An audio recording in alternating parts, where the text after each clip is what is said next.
Traveling the Vortex.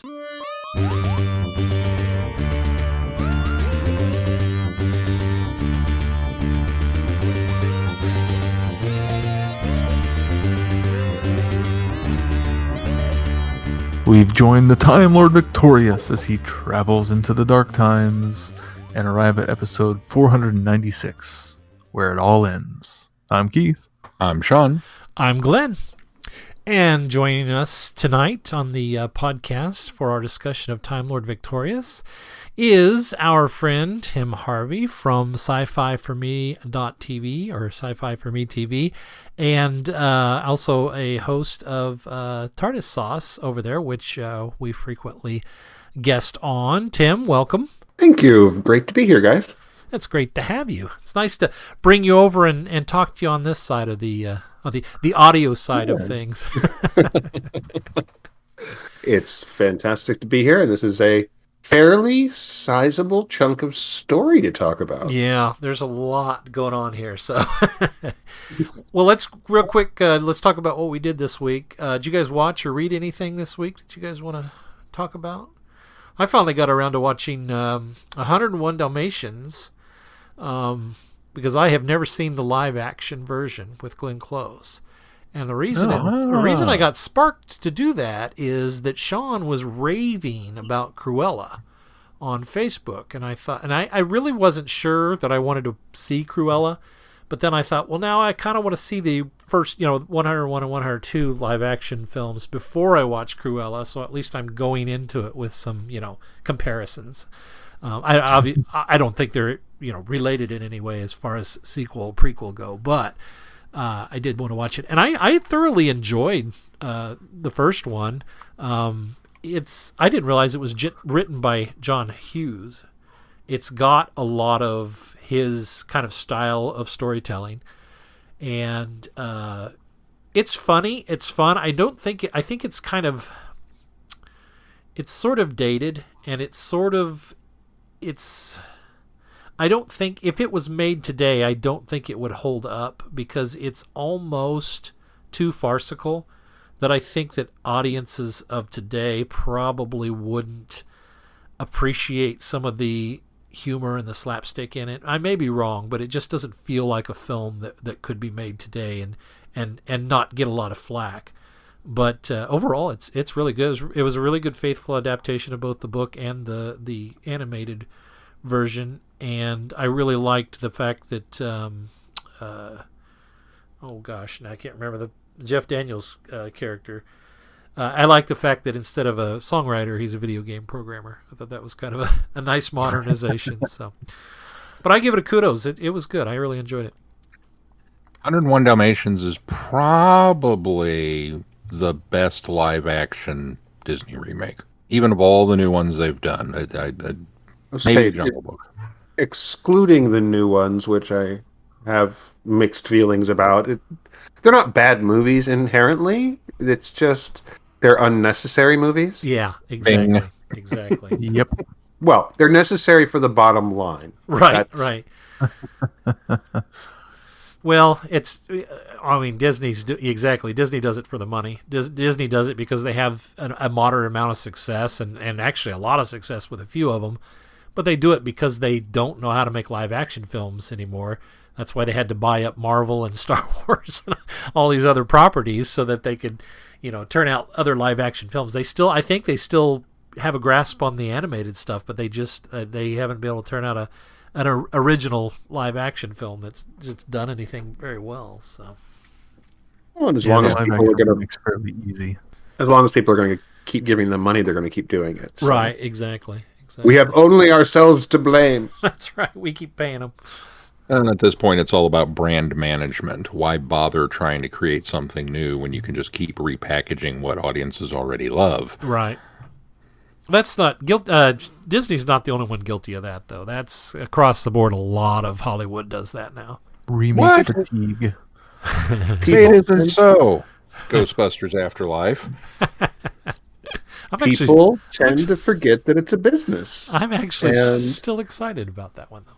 I'm very excited about that one. So I'm over here going, shame on all of you for helping to promote these things. And over here I'm going, shut up and take my money for these things. Right. Contradiction is fine. We're allowed. Did you guys watch anything new this week? Read anything new this week? Keith, surely you got another book in. No, I did finish my run through Darth Vader, Dark Lord of the Sith, though, and very, very good. I really liked Volume 3. Volume 3 was really good. Volume 2 got a little bit trippy, but it was a nice tie-in to Rebels, surprisingly. Oh, so is that right? I liked it. Does that Yeah. does that bring it up current to where it is now, or does that bring it up as far as you had available? That, as far as I'm aware, that's all of the Dark Lord of the Sith ones. Okay. I need to do more digging to see if there's more issues or just those volumes. Okay. Because I thought. But then there's the Darth Vader comic that Okay. is set post, I think, A New Hope. Okay, that's what I'm thinking of. I knew there was still a Darth Vader comic running right now. So. Yeah, but I think that's all the ones set between Revenge of the Sith and The New Hope. I could be wrong on that, but I'm pretty certain. I see. So it's worth the read, huh? Yes, definitely. Okay. Especially as simple as and easy it is to read graphic novels. Oh, They're that's not fun. a long time suck or anything. Now, you can get through them pretty easily. I mean, I was burning through most of them in a night. Wait, As Glenn pointed out, yes, I was raving about Cruella. I really enjoyed it. I was the biggest skeptic. I was not looking forward to this movie. I've not really enjoyed many of the current batch of live action remakes and prequels and origin stories and whatnots. And this one especially, you're going to make me feel sympathy for a murderer of dogs. Okay, good luck with that. But man, it was fun. So much fun. Completely unexpected. And I'll freely admit, maybe it's just because my expectations were so low that, maybe I enjoyed it more than it's actually worth. But it's got a ton of energy. It's got some great performances. And what I appreciate the most about it is it's not really an origin story for Cruella. It's not a live action remake of 101 Dalmatians. There are elements of 101 Dalmatians, just enough to kind of keep it anchored in that overall story. But it's kind of like a different universe, It's not. At no point in time do I genuinely believe that even where this one leaves off, that we're going to wind up with her becoming the Cruella of the animated movie. Okay. So that was one of the most impressive. Oh, and the needle drops. Oh my God, the soundtrack to this thing is phenomenal. It's so full of snark and fun, and we had a blast. The most entertained I've been in a theater in a long time. Now, admittedly. How long has it been in the theater? I also knocked out. We've been doing our Fast and the Furious catch up because I missed the majority of those movies when they were coming out, and we watched Tokyo Drift, but we did it chronologically. So for those of you that don't know, the Fast and the Furious franchise, you watch 1, 2, and then you skip 3, and you go to 4, 5, and then you watch 6, and then you don't watch the cutscene at the end of the credits of 6, and then you go back and watch Tokyo Drift, and then you go back and watch the cutscene at the end of 6, and then watch 7. And I thought, yeah, right, there's no way they're going to be able to make that work. And I have to be honest, I know everybody hates Tokyo Drift. I know that it's regarded as the weakest of the films. You watch them in order, and all of the retconning that they do to make it fit where it does, I gotta say, I found it to be kind of enjoyable. Now, a large part of that is because I love Han. He rapidly became one of my favorite side characters of that saga, and the fact that he's really kind of the focus of Tokyo Drift, that helped immensely. But when you watch it in the order that it's now set, it's like there's rationale and justification for everything Han does, and you can just read a lot into it. It's like, okay, yeah, I'm on board with this. This is cool. So, It's still not good from, especially coming off the high of 6, because 6 is a great, fun movie. Yeah. And then you go to this. Well, I can't even remember the guy's name, Aaron Paul or whatever. The not Brian. What's his name? Yeah. But playing a 39-year-old high school student. There are numerous problems there, but Right. it was fun. So for me, the first time watch, I was like, yeah, I didn't hate this. Yeah. So, I don't think it's a bad movie. Again, that's the last one I ended on. I didn't think it was bad at all. It's certainly the weakest of the 3 I've seen so far, but I'm sure that's interesting. It's interesting that it does work, as much shoehorning and retconning they had to do for it. But yeah, I would agree with that. It's still the weakest of them, but it's not as bereft of entertainment value as people seem to make it out to be. Yeah. So that was my week. Tim, how about you? Did you watch anything or read anything? I have not done as much watching or reading or listening to much of anything this week, mostly because I've been working on editing a one-man show for the Kansas City Fringe Festival. Oh, fun. And it's an actor. He lives up in the upper Midwest, his show is called Holier. I'm sorry, Moliere Than Thou. And it is a collection of the premises is that unfortunately the folks who came to the theater to see the latest Moliere play have just found Moliere himself there because the rest of the cast ate some bad fish. And so he has to do it as a series of monologues. Basically, it's his greatest hits. And it's very funny. He's a fine performer. And so it's been a lot of fun to edit his show. But it's also a lot of work because this is the first time he's done a multi-camera setup, and we're in different states. And so his 3 cameras are 3 different kinds of camera. Oh, and yeah. one of which is an iPhone, which is beautiful, sharp footage and a very interesting color and light range, and it doesn't look like anything else. So I've been not only diving much deeper into my color correction skills than I ever have before, but also trying really, really hard to grade this so that it doesn't look jarring between shots. Right. So it's been very interesting. I mean, I've been watching a lot of other people's videos to sit there and say, okay, cool, great, make a note, and a lot of that.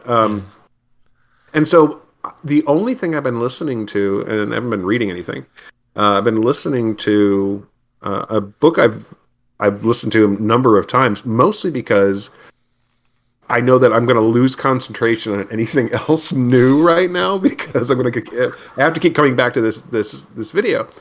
But I re-listened to the 3rd book in a series called The Poor Man's War, and it's an author named Elliot Kay, and he can find his stuff on Audible, and he self-publishes, but he's become one of those stable of Audible authors who they regularly produce his stuff. Oh.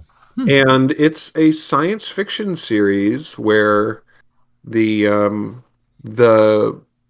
biggest problem for most people is the fact that the debt has gotten so bad for everyone that basically the large corporations essentially own you from the time you graduate college. And one star system sits there and goes, you know what? No. And a war breaks out, and it follows one young man who finds himself being, much to his great annoyance, at the center of a lot of things. Because people keep trying to kill him, and he really doesn't care for that. He just wants to live through the war. And much to his great annoyance, he becomes a hero. Huh. And they're very entertaining, but they're also very... There's a lot about politics and the ethics of war and how, the choices that you make right and wrong, and they're very solid science fiction novels. And some interesting discussions on, what it means to be the right guy in the right place, and how that sounds great on paper. It really sucks if you're that guy. Sure. Because again, people keep trying to kill you, and it's fairly, it's well crafted in terms of dealing with the military side of things without being there's military science fiction that's very much, this is military science fiction. Mm-hmm. This is a story about people that takes place during a war who happen to be in the military. It's not that kind of really kind of leaning into the technology porn that you can get with some of those military sci-fi stuff. Yeah. So I really enjoyed it, and I highly recommend his. Now, it's really easy to find his other major series on Audible as well, which I do have to warn people not against, because I really like it. But he's got another series called Good Intentions, and it's very much full of sex and violence, and so be warned if you pick those up. They're a very different they're a fantasy series, contemporary fantasy series. Okay. But they're full of lots of sex. Be warned. What's the series that you're currently in? What's that one called again? It's called the Poor Man's War. Poor Man's War. Okay. Yeah, I was going to write that down, and that sounds interesting. Pretty good. Cool. All right. Well, anything else before we move on to our review of Time Lord Victorious? If not, Keith, I bet you don't have a synopsis for an entire event. I do not. I think we'll just kind of leap into it. I think some of to clean up the edges of the Time Lord Victorious event, we've pretty much covered everything up until now, with the exception of some of the things we couldn't get our hands on. Some of the things that we hadn't touched on were the Edge of Time, the Time Lord Victorious update for the VR game, and then Time Fracture, which is the big event that's happening in the UK. The VR game mostly because, money, and none of us have a VR setup right now. And then, of course, Time Fracture is even more expensive because you would have to fly over to the UK to see it because it's an exclusive event over there. But from what I have seen of both of these, because there's some videos online of the Edge of Time, Time Lord Victorious update, it looks kind of cool. From what I gleaned from the one that I saw is you're basically searching down all of these different relics, and if you watch through and each of these relics connect to certain things that happened in the series. And I thought for a VR game update, that was kind of a clever idea. I think anybody though that downloaded it, I don't know what the gameplay's like because I've just seen the clips of the stuff that you locate. But it seemed to me that if somebody wasn't into this, maybe they could get something out of this besides the connection. But I don't know how exciting it would be, because to me, seeing some of the things that you pick up was kind of the treat of it. So I'm not sure how that would work for somebody who's not, involved in the rest of the series. Yeah, and it looked like it wasn't like its own gameplay pack. It was just an add-on where you had collectibles to discover, Right. And then you do that in order to unlock the 10th Doctor's Time Lord Victorious screwdriver. Right. So I mean, it's just a cool little Easter egg hunt add-on that they put on there, which is pretty cool, especially if it was free, which I'm not sure if it was. Yeah, I don't know if it was or not. I would hope it would be free, but because you paid for the game already, and they just did an add-on. Oh, here's an extra skin pack you can get, but that's not how video games work these days. No. DLC usually costs you money. So the fact that they do that and they have a little puzzle to it is kind of cool. But if I was hoping for more, if I had the Edge of Time game and was hoping for more true content out of it, I would be very disappointed. Yeah, I think so too, just looking at what I've seen. And obviously an invite, if anybody out there listening has it and has played it, then let us know. Yeah, absolutely. We'd be interested to hear some commentary on it. The other thing that I think is cool but also so restrictive is that Time Fracture event. it sounds really neat. It sounds like a really cool, involved, you become in the middle of basically a performance. You become part of the performance. And for all intents and purposes, it looks like fun, but it's just really a struggle for this global Time Lord Victorious event and then just restricting it to one continent. I wouldn't even mind, and maybe it will come here sometime, I wouldn't even mind if it was in only one city in the U.S., but it seems like such an exclusive thing that it almost turns me off of it at the same time as makes me excited about it. It sounds so ridiculously cool that, well, it's kind of like, it's a more involved version of the Doctor Who experience, it sounds like. Right, yeah. Which makes me want to see it even more and makes me very frustrated that I can't. Yeah. But it also kind of sounds like it's such a tertiary part of Time Lord Victorious itself that I'm disappointed that I can't experience it on the Doctor Who aspect of it, not on the Time Lord Victorious aspect of it. Yeah, if that makes sense. Yeah, that does make sense. Well, and from what I can tell is the time fracture of it too. They've done this one in such a way that you don't have to have immersed yourself in any part of Time Lord Victorious to completely, enjoy this. So I think that's probably a good thing from the perspective of people that are just coming to this without being involved or having partaken of any of the Time Lord Victorious stuff. But I also like the fact that it heavily plays into in an Easter egg sort of way, because this is the fracture that the TARDIS ends up going through to go back into the dark times, and this is the right. fracture that is causing a lot of the effects that this is going on now. So it's interesting. It's clever. It is clever. It's really clever. Well, so maybe very one day. clever. What's that, Tim? Maybe one day. Yeah. Well, that makes me to get back to the UK. So. That makes me wonder if it's a limited event or if it'll be like the Doctor Who experience ran for what, 5 years over there before they finally closed it. And I wonder if this is going to be. I haven't looked to see how far it's booked out.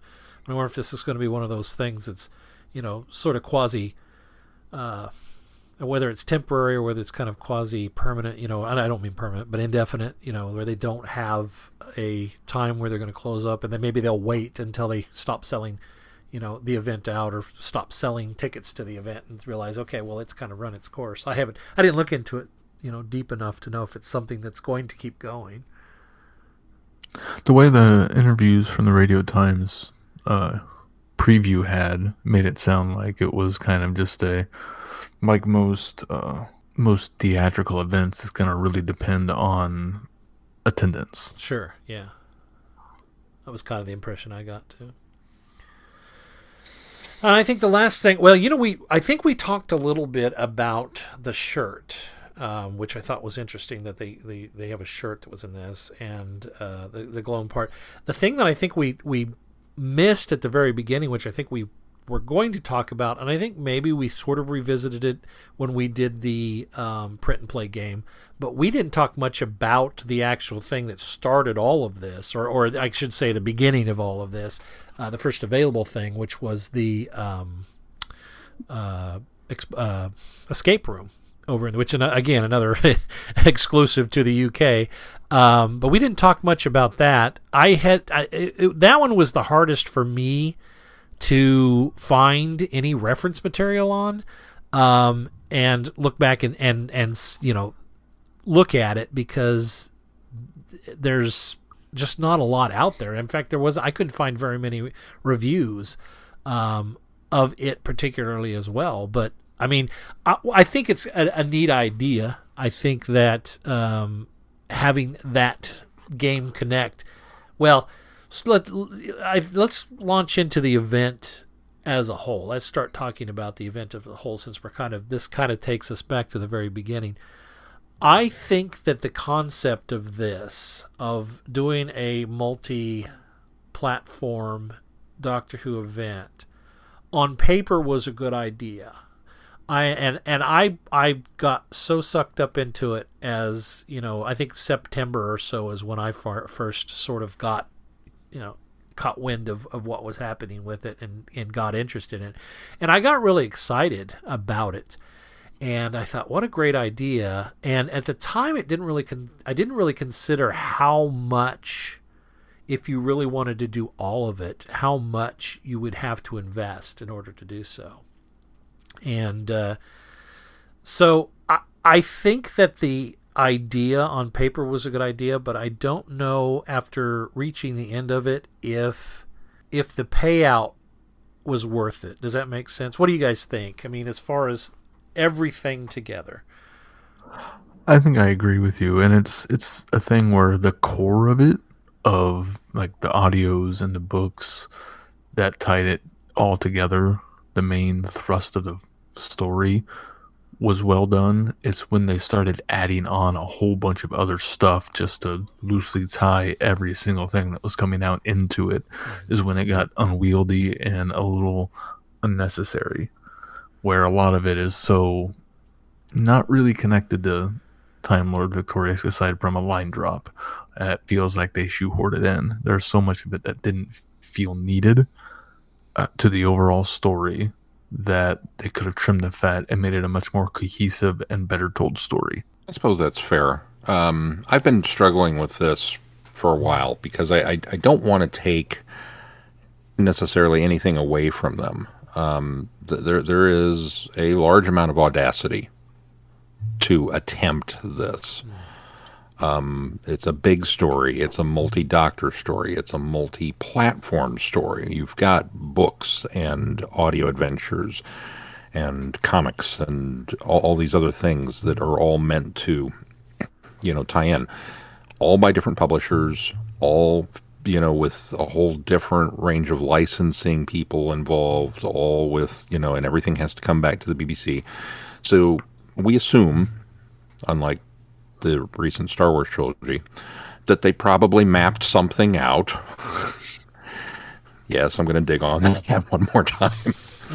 But we assume that they probably had this overall arcing, outline. This is the story that we're going to tell, and this is how we're going to piecemeal it out to all of these different things. That's huge. That is just a massive undertaking. Coupled with the fact that now this wound up being produced in 2020. Yeah. I mean, what are you going to do? This is the most ambitious thing we can think of with all these other moving pieces. Oh, and a pandemic happened. Oh, okay. And yet they still managed to pull it off as well as they did. That to me is impressive. I mean, it really is. Kudos to them for the attempt. I agree with Keith. It felt a little unwieldy at times. And it certainly didn't line up as neatly as my little fan brain would have liked it to. Yeah. And there's still some problems with it. But, overall, I think there were probably more pluses than minuses. Tim? I have really mixed feelings about this. And part of it is my initial impression of this. And like you, I was really pretty excited when the whole big idea of just the scale and what they're trying to do. And I had this image in my head of the kind of story we were going to get, which was not completely accurate. And there's nothing wrong with that. Just because my initial impression was a much darker story. And this is not an upbeat, cheerful little tune we're hearing. But the initial impression I had was that we were going to go to a much darker place in terms of where the Doctor was. And it was not meant to be a pun. Oh, God. I'm sorry. I apologize. But there's... And the story didn't go as far as I thought it was going to. Which on one hand, kind of led me into the other thing that I noticed, which was causing mixed feelings. If you were reading Doctor Who books back during the show's own dark times, the Wilderness years, this has been done before. And it was limited to the novel range, where basically, you had a bunch of different authors all writing a bunch of different novels that took place and telling something of a story arc. And it also had its ups and downs, and some of them were less successful than others. so I really kind of liked the fact that we were bouncing around, but I actually found myself enjoying the stuff taking place around the 10th Doctor's story more than I did the 10th Doctor's Time Lord Victoria story. Mhm. So the audio, the 8th Doctor audios that were around it, with having, the short, the short stories where, they're connected. But I didn't find myself as engaged with the main storyline as I ended up being for the secondary stories, Mhm. which I thought was, and there's nothing wrong with the main storyline. It overall held together, but I thought that was really odd. That I'm like, I'm really enjoying this Eighth Doctor audio. Well, I think Oh yeah, part of that comes from the fact that it felt to me that we got more Eighth Doctor out of this than we did anything, and I think it's because Big Finish had such a big hand in their oh sure. part of this. And so it really feels like the 10th Doctor was supposed to be the center of this, but they almost featured the 8th Doctor a little more. And I think I agree. I think I enjoyed so much more the 8th Doctor adventures in this than even, as you said, the core story that this is all kind of, situated around. That said, let's talk a little bit about what were the things that we did like and what are the things that we think didn't quite work so well. Well, as Tim points out, I think the peripheral stories in many ways did work better than maybe the solid whole. And the reasoning, I can chalk that up to two different things. One, at least in my end, is my just kind of enjoyment level of Paul McGann is a little higher than it is of David Tennant. Not that there's anything wrong with David Tennant. Paul McGann's one of my guys, you know. I'm sorry. I just heard a collective internet gasp out there. Yeah, it happens every now and then when I bring that up. But you I know, agree with you as it happens. But I mean, Tom Baker is my doctor, but Paul McGann runs a very close second. And so anything that's more Paul McGann, I just kind of automatically get a little and run with that.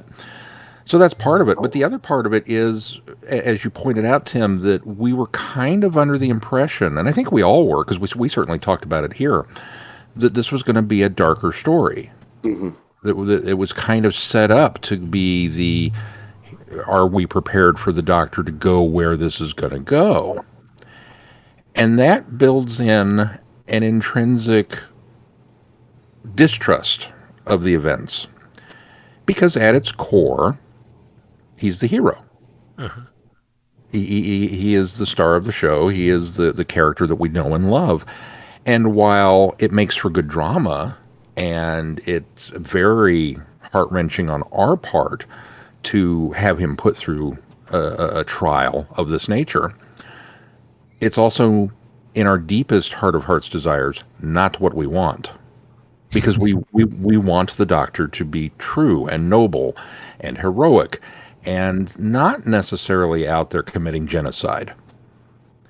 And so I think when you take the seed of the idea, which is brilliant, but then pair it up with the expectations of the idea, you automatically have some scrubbers that are not that just don't mesh, and it's a little difficult to overcome chunks of that from an ideology and a philosophical standpoint. That we're supposed to be enjoying this story of the Doctor's downfall. And to many regards, well, we've already seen that on TV. We know what happens. This is just supposed to be an added piece of it. And yet, how are you going to take him to where logically it needs to go, and yet then still back it off in order to get him back to the next TV special? Mm-hmm. So there were some gear changes that happened throughout this that just didn't quite line up for me as it went. And I think that's one of the problems that they ran into. I think you almost end up with not going far enough, or at least I felt that way. Mm-hmm. Because you're right. I think we've seen these stories where the Doctor, I've almost gone too far. We saw it in the 10th Doctor. We saw it in the 12th Doctor a lot. Mm-hmm. We saw it 12th Doctor a lot. 7th Doctor. Seventh Doctor, certainly. And I think, again, that this pulling back to the Virgin line of books where you have this, where the Doctor being, the Seventh Doctor was pretty genocidal in the book range. He did it more than once. And that's the challenge, is you take the character that far into that, the Time Lord Victorious has a certain amount of built-in expectation. It's, I am the Lord of Time. The rules don't apply to me. I make the rules. And there's a certain amount of, I think, nightmare fuel that conjures up in my head that, well, it's the Doctor becoming Rassilon, essentially. Mm-hmm. And this doesn't go that far, which is, yes, that would be really, really hard. You push the 10th Doctor that far, and he becomes that character, and we're treading Valyard territory here. Well, whichever version of the Valyard you feel like thinking might be a thing. But it's really hard to pull back from that and have the character be the character. Mm-hmm. Because what is the trigger that tells you you've gone too far if you're going to the places where the idea of the Time Lord Victorious really sets itself up for? I think it's a weird thing where I just felt like they went too far and not far enough, but mostly not far enough. Well, and I think while they maybe went too far or not far enough, or how far they decided to go, the bigger issue I had was the fact that, he doesn't stay there. He crosses the line and then quickly goes back over. And I feel like he should have lingered over the line if he was going to cross the line. And then also have more dwelling or rumination on what he did, as opposed to how he just, once it was done, he just kind of like, oh, yep, okay, I probably shouldn't have done that. Never mind.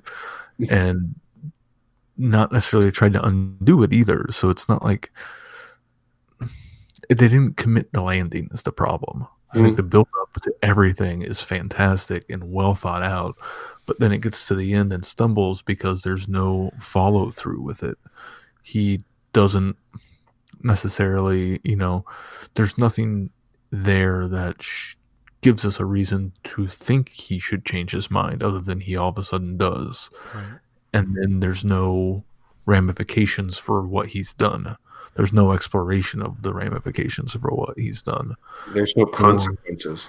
Yeah, exactly. That's where the issues with the overall story land is, unfortunately, with the book All Flesh is Grass, and the fact that they didn't set more than one story post that novel. Yeah. Well, that's its greatest sin, I think, is arguably the core of this are the two novels. And where The Night, the Fool, and the Dead, I thought, set up an incredible premise. It put all of the pieces for the 10th Doctor's perspective and Brian, when they put those pieces in place, and it ended in such a phenomenal way that it did, with the 9th Doctor showing up with the vampires and the 8th Doctor showing up with the Daleks. My expectations were so high that when All Flesh is Grass does not have the payoff or the payout that was needed for that setup, that's where this all kind of falls apart. Because as you guys were saying, he doesn't go far enough, or he does go that far, but he doesn't spend enough time there in order to give us a redemption arc for the 10th Doctor. He backs off too quickly.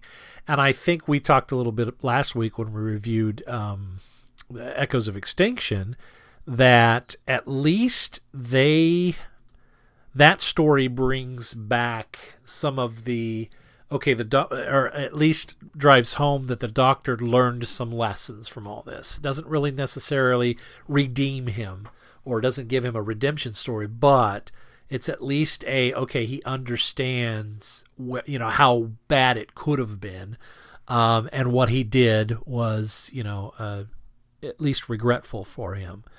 And so I think that's its biggest fault, is that the pieces, even some of the supporting pieces, set everything up so nicely that it's almost like they get to a certain point and then they weren't sure where to go with it after that. And so it starts to fizzle out at that point. And I think they had a real good chance of giving us, now I think it's probably limited because of this, but they had a good chance of giving us some more meat and material with things like Tales of the Dark Time that was in the Comic Maker app. Unfortunately, the Comic Maker app was such a limited form to do something like that because it is so simplistic and so it's not as stylized as something that you need to tell a bigger story.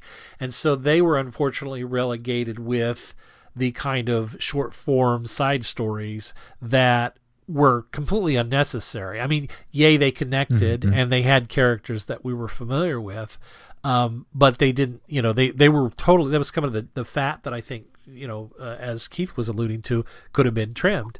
I don't fault them for going there. I don't fault them for the ambition of doing that. And people, from listening to James Goss and reading the interviews that I've seen with him, it's almost like they sat down and they said, well, we've got this idea, we want to do this. And it started catching fire, and all of these other, groups came and said, well, can we do something with our Comic Maker Act? We'd love to be a part of this. And they're absolutely, let's do that. And then, somebody comes in and says, well, what about on a shirt? And James Goss says, a shirt? And they say, yeah, we can make it work. And so they make it work. I mean, that's the crazy thing about this, is that people came on board and were very excited about it. But I think, as Sean alluded to, I think that they mapped this out, but I have a feeling that that's as far as it gets, as far as the core of it, that they just didn't go far enough in mapping this out to... that they didn't have the safety net for when everything starts to fall through. I suppose you could make the argument as well that part of the problem with the setup is that his support structure immediately arrives.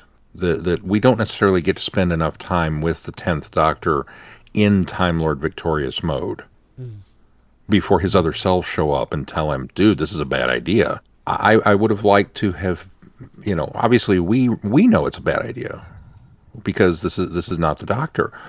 But had we gotten a little more, I don't know if you, maybe a prequel novel or an audio or I don't know, something else that helped push him this way over that line, I would have liked some arguments. I would have liked to have had a Captain America Civil War moment where I was siding with Tony before I sided with Cap.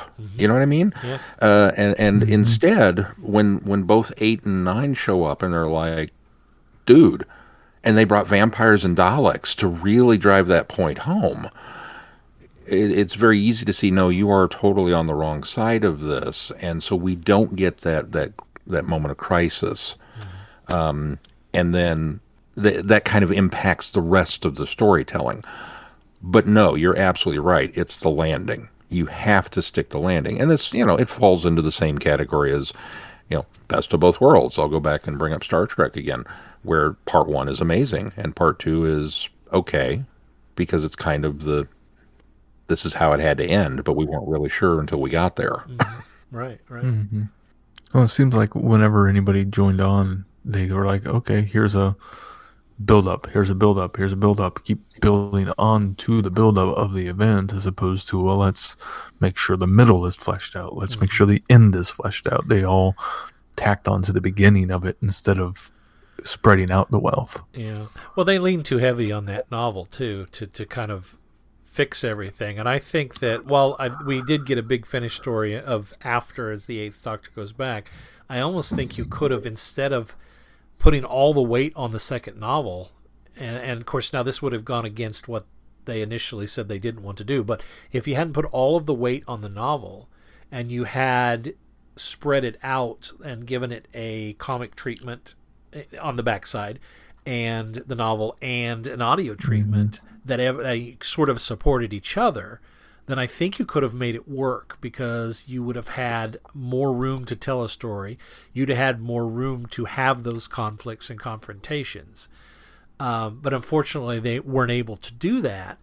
And so you don't have the support that novel needed. And because everything is on the front end, it is a front heavy event with a lot of setup.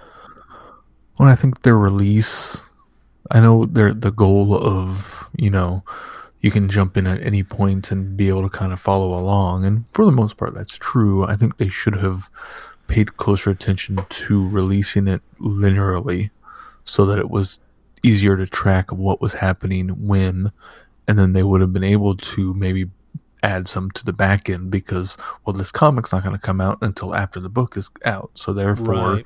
You can have the epilogue and not have anything spoiled. Yeah, and that was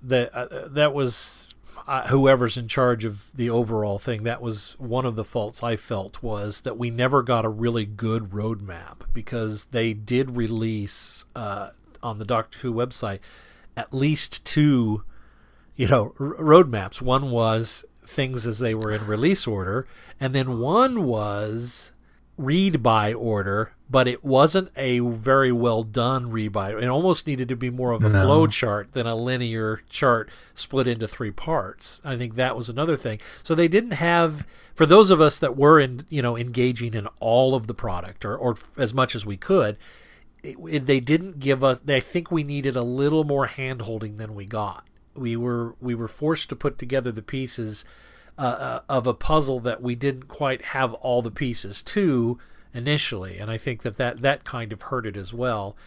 Now, as Sean pointed out, they were working on this in a pandemic, and a lot of plans got thwarted because of that, and a lot of things got shuffled around. In fact, we had a few releases that got pushed out later, and so I completely understand that and sympathize. That part, yes. Yeah, and we're known on this podcast for jumping from here to there, all over the place, and still being able to keep things straight. But I just think there should have been a little bit more hand holding from the producers of this in order to get us through it. And again, I appreciate. I think some of that comes down to also everyone came out of the woodworks wanting to be involved, and they said yes, and so they kind of had to. I think initially they probably did have a pretty well thought out. Okay, we'll release this, and this, and this. Yes, you can do it in any order, but if you follow the order when we release them, you'll be good to go. Yeah. And then the pandemic, and then everybody else piling on to wanting to join the event, just created a huge mess that they couldn't quite get out from underneath. Yeah.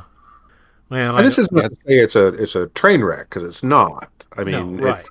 if I think that if people are really enjoying this thing and enjoyed it all the way through, that excuse me, I think there's definitely room for that. We, of course, I think have a tendency to come in for this stuff a little more critically. Yeah. than other people will. But yeah, there's the fact that so much got done during the pandemic is a giant challenge for this sort of operation, especially considering so much of it does involve things like audiobooks, which were recorded while people were basically recording in their cupboards From their homes, yeah. and this is a big challenge. One of the major podcasts one of my favorite podcasts, which has just come to end of its run, is called the Magnus Archives. And this is an example of how little things can, in a pandemic, in this kind of industry, can cause utter chaos. So they're recording this podcast and a couple other podcasts. And 1 week before the lockdown goes down in the UK, the producer of the Magnus Archive says, I've got to start setting up home studios for all my people. I got to do it now. We like this one kind of microphone. He bought every one he could get, and he wiped out the entire quantity of this microphone in the UK for 3 weeks. One guy buying something akin to 25 microphones. It isn't even a giant number, but it was what the UK suppliers had on their shelves. Yeah. Nobody was planning for this. Nobody was expecting it to be what it was. And listening to the audio quality that we get out of this, really, really well produced. This is not sloppy work. This is not, someone is obviously recording in the basement with their cell phone versus per someone who's recording, in their own tricked out home studio. This is well produced, well edited, well balanced content. But it's still a huge, huge challenge to make all this stuff work. Yeah. Well, listening to Big Finish's podcast, they pretty much said that they did pretty much the same thing where they said, okay, how do we make this stuff work from home? And so they started with people using what they had. And luckily, McGann, his son, is a music producer. He produces music. And so he already had kit at home and already had everything that was quality sound. And so Paul McGann's went smooth, according to them. It was some of the other peripheral stuff they said was a challenge, but once they got everybody the equipment, I think they got them on and I want to check this program out, but I can't remember what they said they're using. But there's a joint recording software that they're all using now too. That came about, or I think this was recording software that had been around, but was tweaked and perfected during the pandemic because so many people were there was the need for this. So yeah, I'm with you. The challenge of getting through that and the chaos is, certainly forgiving for how some of this turned out. But let's talk a little bit about, I think some of the key highlights of this was, I think, Monstrous Beauty, I think, was one of my favorites, only because, not because it was a great story, but because it featured the Ninth Doctor, who I think we sorely got undersold in this arc. Yeah. We did not get near as much of the Ninth Doctor as we do the 10th and the 8th Doctor, and I was really kind of jonesing for some Ninth Doctor at the time, so I think Monstrous Beauty did a nice job of filling that in its 3 parts that it did. I would have liked to have seen it go longer. I would have liked to have seen that comic be a little more long form. But for what it did in those 3 parts, I really appreciated that. As I said earlier, I think that the Night, the Fool, and the Dead was a terrific book. Steve Cole does a terrific job of painting the picture and setting things up. I enjoyed Master Thief and Lesser Evils, which were the short trips that Big Finish did. I think this falls in the category of trimming the fat, though. I think it is not something that's necessary. It does give us some more insight into the Cthulhu. It does give us a little bit of background into the de-evolution gun, or the de-evolution beam. But it's unnecessarily. While I enjoyed it, and I was glad it didn't have to be there, but I did enjoy those. I liked all of the McGann stuff, as we talked about before, the audios that he did. And then I think interestingly enough, my other big highlight of this, I think, was the, it goes without saying for me that the Daleks miniseries was just amazing. Even if it doesn't feel like it ties in and is just kind of a shadows of what's leading up to this, it still was so well done. And so much fun, and I had so much fun with it. But the one thing that stuck out to me, and that this wasn't even something that I think originally connected, and there's very little to connecting it, but I thoroughly enjoyed the Hollow Planet print and play escape room that we finally got together. And maybe it's because I hadn't seen you guys for so long that we were able to get together and actually play this. But I thought that was a neat little, if anything got shoehorned in here that was a neat addition, I think that was it. I think that was the one thing that the little glimmer of shine that in all of this big stuff, I think is getting underplayed.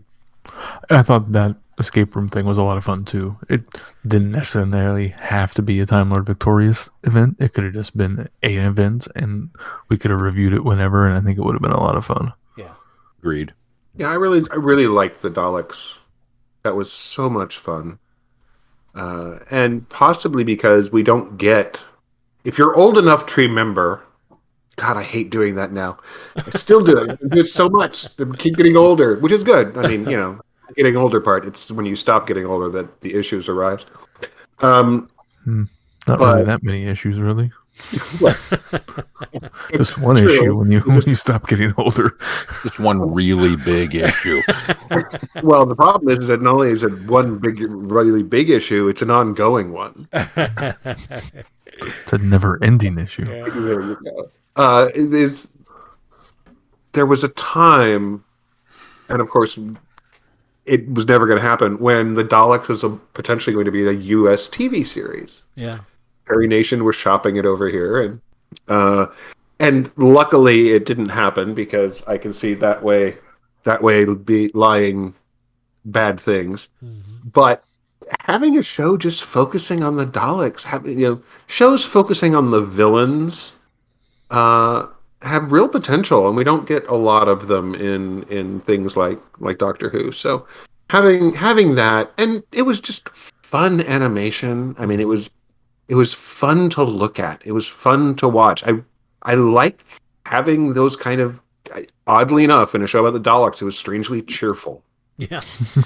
And I really, really enjoyed it. It really appealed to me, especially considering I think I started watching it when things were starting to get really bad, and so it was an upbeat little moment. Yeah. It was a pick me up. Yeah. Which is something that there were not a whole lot of those. No. And over the last year or so, and of course it's still not over. Of course it's still, there's still dangers out there.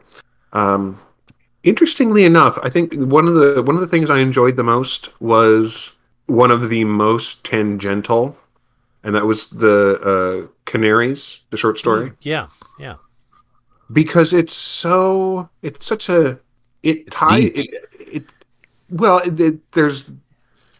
much going on in that story. In such few words, there's a whole lot, not to mention, strictly speaking, although it's been, the debate has gone on, Faction Paradox is one step closer to being canon again. Yeah.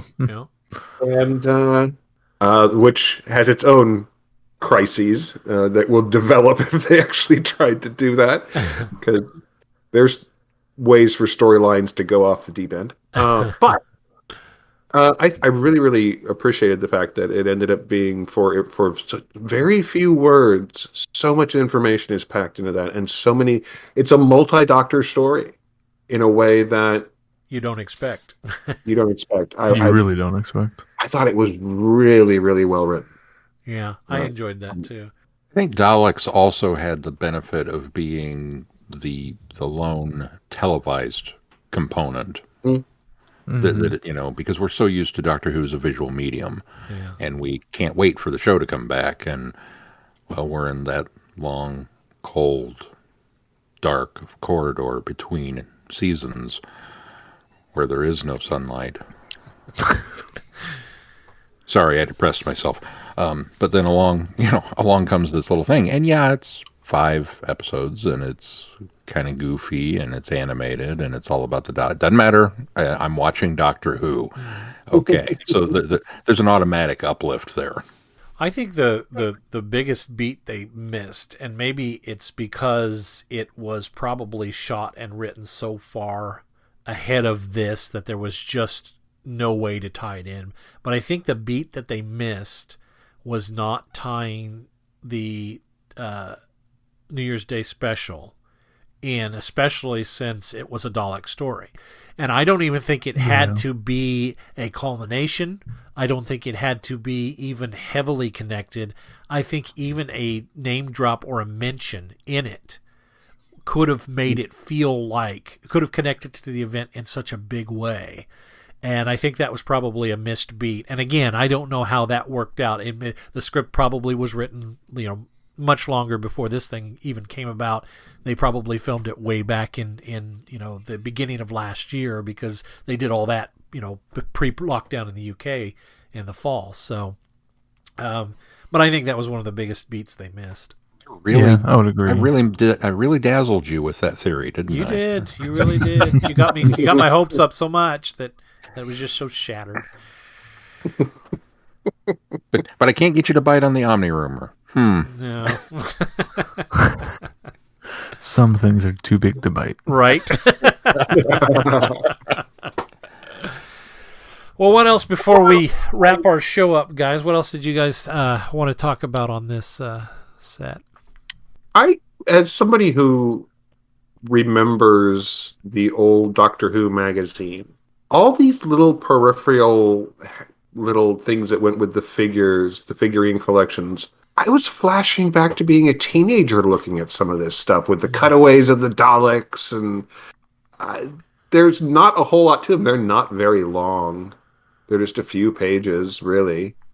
But it was like a nostalgia trip, and I realized this stuff has been going on in the UK all the time. Well, but we don't get as much of it as we used to, or at least I don't notice it as much. That's probably the more accurate aspect. I wonder if part of that, Tim, is, and I'm just speculating because I've come to the Virgin New Adventures so much later in the game, and you were reading them back when they were actually coming out.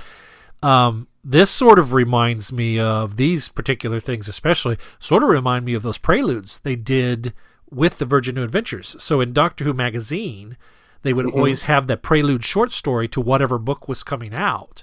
And that's what this kind of feels like, is that little connector. And I'm wondering if maybe that's why it feels like that to you. It very well could be. I mean, it's just I was just poring over these, going, "Ooh, look at that." Yeah, the little magazines that come, the Hero Collector line, I have been quite impressed with. I think I'm the only one that's picked up the figures, but I again, goes without saying, the Daleks I absolutely love. The figures are heavy duty, the sculpts are great, the paint jobs are wonderful. I was a little worried that the more humanoid figures wouldn't, and human-like figures would not translate as well until I did get Brian the Ood and the 10th Doctor as 10th Doctor Time Lord Victorious, and they even look great. Now, when I first got the 10th Doctor one, I thought, oh, they've scuffed his face, but it's supposed to be scuffed up because he's dirty. He just came through a battle with the Cthulhu. And then, the sculpt on Brian is terrific. And if I had the money, I probably would collect a lot more of these, because there's so many out there that look great. But I think I'll probably maybe pick them up as just a few at a time and try to fight my completionist urge. I think it is pretty cool that they did those figurines to make, a collectible aspect of the whole thing. I really enjoyed the comic maker. While the stories that were presented within the comic maker that were so very loosely tied to the events, you want to talk about preludes and cutaways, but the idea of what this app is and does, and the potential for it, I fervently hope that there's more to it, that it's not just going to be this kind of flash in the pan and done, although I suspect it probably is going to be a flash in the pan and done. But the little bit that I've gotten to play with it, I've really enjoyed it. Well, and that thing's been around since, I think, 2019, and in fact, it was completely off my radar. And had they not tied into this Time Lord event, they still would have been off my radar. So kudos to them for jumping on board and bringing some attention to their own little app there, because I agree, it's a neat little app. It would have been a lot of fun if Legacy was still around. Mm-hmm. Yeah. And think of all the cool levels that we would have gotten, and extra character drops and things. Yeah, that's true. Because they did a lot of tie-in stuff back in the day. We'd have had weekly Time Lord Victorious codes for you. That's right. All right, well, Sean, what do we got coming up on the schedule? Well, coming up on the schedule next week, we dip back into our year-long celebration of Mucho Master. We are going to take a look at the First Doctor Adventures 1.1.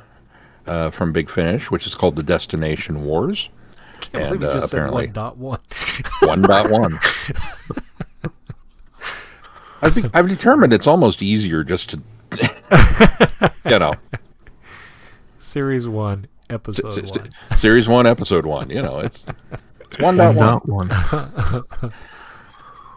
So Destination Wars, and then the second issue of the Missy comic from our friends over at Titan. So we'll be getting some more Master. Following that, there has been a change in the program, which I don't know if we had discussed previously or not. We're going to do some relatively recent Big Finish work with the Ninth Doctor Adventures. This will be the Ravagers box set, and we'll do all three of those stories. So that's the Sphere of Freedom, Cataclysm, and Food Fight, for those of you keeping track at home, all by Nicholas Briggs. And then, Glenn, do you want to tell them what happened with our Lost in Time? I was going to give you the drum roll so that you could do the big reveal. Oh, well, okay. I'll take the drum roll. Is that all I get? Is there a real drum roll there? Are you putting it in post? We'd asked you to, we do the Lost in Time, where we go back and take a look at missing episodes, and we've only got, I think, 6 or 7 left, and we'd asked you to pick the next one we were going to do. And by majority vote, you selected the Space Pirates. Bum, bum, bum. So that will be our next missing in action. You know, it's an off-my-mind story that I have seen a lot of people revisit recently and say, you know what, it's not as bad as people made it out to be. So, well, it'll be interesting. That's what I've heard also. I look forward to seeing it. It'll be my first time with it. So we will take a look at the recon. I almost said retcon. It's not retcon. Reconstruction. Retcon's that Torchwood drug, right? Yes, that's the retcon. And then we have an episode coming up with some big numbers in it. Woohoo! We have something special planned for that I hope Glenn is working on. Oh yeah, some even numbers. It's almost all put together. I've been really? Yeah, I've been so excited to do it. I've only been planning it for 3 years. So, yeah, it's going to be a fun one, but you'll have to wait and find out. Be sure to check out our website, Traveling the Vortex, for updates on this podcast. And while you're there, you can consider supporting this podcast by clicking on the Patreon link. We also have links to our partner website, which is Sci-Fi for Me TV. They, of course, have their YouTube channel and their website. Tim, how can people find all of the goodies over there, including the show that we do with you guys, TARDIS Sauce? Well, you can actually find us at a couple different places. You can find us on the website, sci-fi4me.com. You can find Sci-Fi for Me TV over on YouTube. You can find, every different podcast that we're currently doing over on the podcast platform of your choice. We're pretty much everywhere. And for those who don't know, Tim, what are some of those? Just kind of give us a rundown of some of the different shows that you can find over there. We have, of course, TARDIS Sauce, which you guys are kind enough to come join me and Macy Branch as we talk about a lot of different stuff. Discussing the toys, we may have to circle back around to the idea of looking back at the early days of Doctor Who toys, because some of them are terrifying. And amazing, but terrifying. But we also have shows like H2O, where Jason Hunt, who founded Sci-Fi for Me, and I discuss various and sundry things, sometimes a little confrontationally. But that can be fun as well. We've got that is both a video show on YouTube, but it's also comes out as a podcast. We have a show called Foreign Bodies, where a wonderful woman named Leslie and I sit there and discuss foreign horror films, because we both love foreign horror films. And despite the fact there's so many of them that are more available than ever to U.S. audiences, there's still a lot that people haven't seen or don't even know is out there. So we're doing our best to travel out virtually into the world and share the good, the bad, and the why did they make this of foreign horror films. We also have shows called Salacious Crumbs, which is a Star Wars show. We've got, God goodness, there's so many different shows we have going on right now. But definitely something to check out. And a little plug for a show which I do, which originated on Sci-Fi for Me, but spun off in its own little world, called Zompocalypse Now, where my friends Dustin Adair and Curtis Smith join me as we mostly watch the Walking Dead universe and are horribly snarky. But when the show is not on the air or interesting breaks come along, we watch a lot of other horror-related things. It is we swear a lot, so fair warning. On the Sci-Fi for Me shows, we try, we keep everything as PG, G-rated as possible. We took the filters off Zompocalypse Now a long time ago. Mostly because The Walking Dead makes us angry. I was just say, of all the content that you guys do, the one that probably necessitates adult language would be that. There's a whole lot of I used to edit it out. I used to bleep it. I used to edit it out. But no, we stopped. We're just like, nope. You will know you know what word we meant to have there because I imagine a lot of that was 3 weeks later when you're done editing, you just went Let's just leave them and tick the little explicit content warning on the box on the it's so much easier. Honestly, it was really funny to have, because I would bleep Dustin out because Dustin's I tried early on. I really did. So I didn't swear a lot and I beeped Dustin out, and part of it got really funny just because there were so many times I had to cover up something, and then it was like, it's funny without the beeps too. So let's. So yes, if you want to hear people who for some reason have been writing reviews and reviewing the Walking Dead universe since the second season and never stopped doing it, I think there's masochism involved. I'm not sure, but. That's a show you can check out as well, and again, it's a different tone. And you can find old episodes of a show I did on the Zompocalypse Now channel.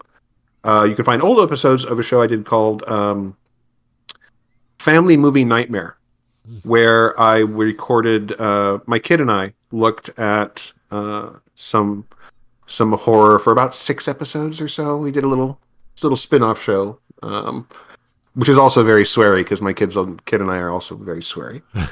So, be warned. Yeah. Lots of swearing. Well, be sure to check all that out over there. And Tim, we want to thank you very much for joining us this week to talk about the Time Lord Victorious event. Thank you guys so much for having me. I really appreciate it. Absolutely. Happy to be here. All right, fellas, before we wrap it up, is there anything else we need to touch on before we close? If not, until next time, I'm Glenn. Sean. I'm Keith. Cheers. Good night, everybody. Be seeing ya. Thanks for listening. You have been listening to Traveling the Vortex. Doctor Who and all of its associated programs are owned and trademarked by the BBC. No infringement is intended or implied.